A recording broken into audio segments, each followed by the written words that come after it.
எனக்கு ஸ்டேஷன்ல நிறைய வேலை இருக்கு. என்ன விஷயம்னு சொல்லு. நான் பேச போற விஷயம் உன் நன்மைக்கு தான். பொறுமையா கேளு. சொல்லு. கிரிஜாவை நீ முழு மனசா தான் கல்யாணம் பண்ணிக்கிட்டியா? சொல்லு. ஏன் கேக்குற? கேட்பேன். நண்பங்கிற முறையில கேட்பேன். சொல்லு. ஆமா. அப்புறம் ஏன்டா அவங்கள சந்தேகப்பட்டு வதைக்கிற?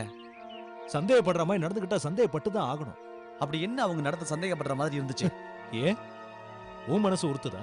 வேணாம் பாண்டியா, நீ என்னையும் கிரிஜாவையும் தப்பா சந்தேகப்படுறடா. தப்புடா. உன் பார்வை எல்லாமே தப்பா இருக்கு. அதை தெளிவாக்க தான் அங்க கூட்டிட்டு வந்தேன்.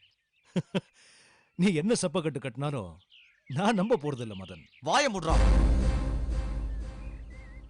நான் கிரிஜாவை என் கூட பிறந்த தங்கச்சியை தான் பாத்துக்கிட்டு இருக்கேன். எனக்கு சுகந்தின்னு ஒரு தங்கச்சி இருந்தா அவனா எங்க எல்லாருக்கும் உயிர்.